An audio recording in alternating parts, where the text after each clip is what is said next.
Hello, welcome to Kerbal Space Program. Today we're on the launch pad preparing for a mission to Eve. Thank you to Kefra for suggesting this challenge. So the first thing we're going to do is pull Jeb out of his pod here and get rid of that pod. That's extra mass we do not need on a high Delta V mission like 1 to Eve. And back. I guess that to Eve is one thing, but coming back's a whole other story. So this is a stock ship. Apart from some informational mods, we're using Flight Engineer, Mechanical Jeb, Enhanced Nav Ball, maybe one or two others that aren't coming to mind immediately. I'm going to be doing most of the flight manually. I will occasionally be using MechJeb to assist in some minor things. For example, we're limiting terminal velocity here with MechJeb. Which I could do manually here with the surface atmospheric efficiency indicator here in Flight Engineer, but it takes a lot of focus and it's kind of tedious, so I'll just let MechJeb handle it.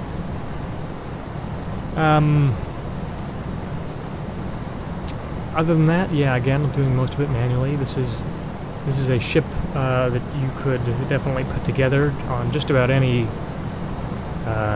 version of KSP you're running, since it isn't using any fancy part mods for performance or weird fuel tanks or anything like that. Oops. I should have started my gravity system a little sooner, but that's okay. Let's make it a little sharper.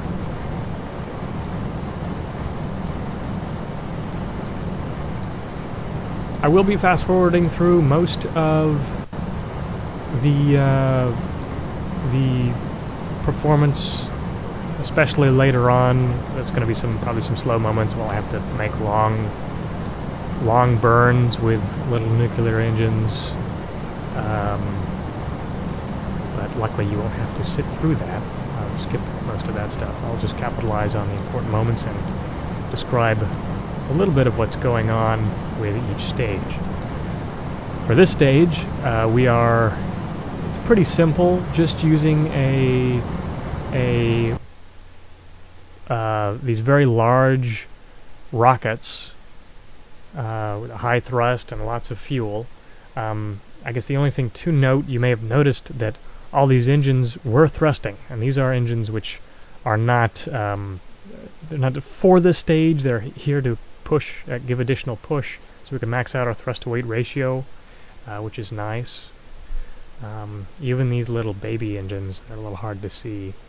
You'll see them in a moment when I turn back on the engines to circularize our orbit. Actually, I'm going to bring up Smartass here to help face us prograde. Actually, I think there's an easier way to do this. Surface north. Right? Yeah, so that'll get us directly on this little point that we want to be on, where we're facing exactly perpendicular to the surface, and so we'll get there in a sec. It's got one little torque wheel for this large vessel, so it's a little bit slow. But anyhow, so yeah, we'll be able to see these little baby engines are even firing in here. We've got all these engines down here working. So that is definitely helpful.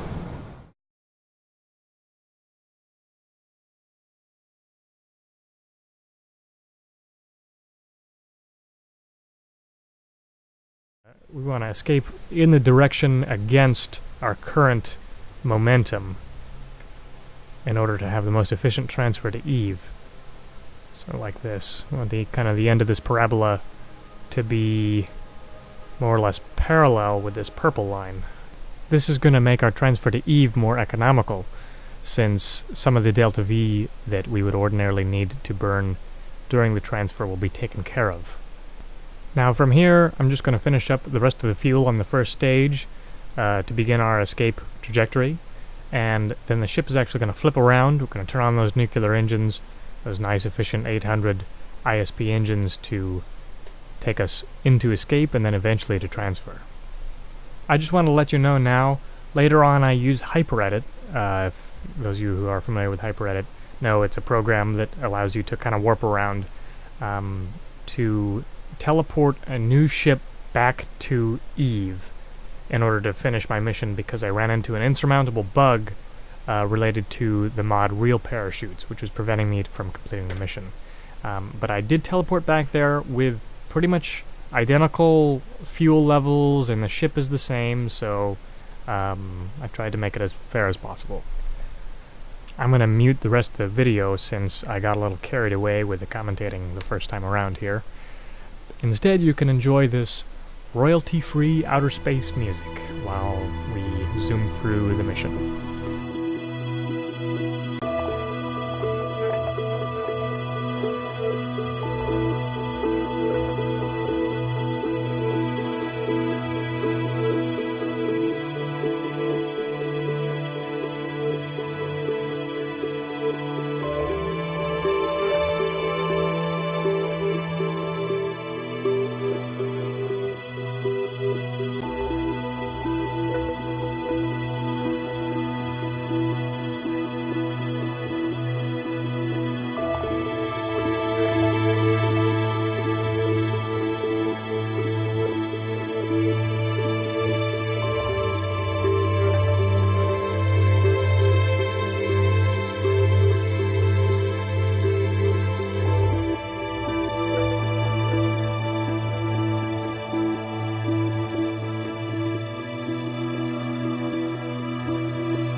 So sadly, it was right about at this point that I had to send a second rescue ship up, which was actually an identical copy, more or less, to the first one,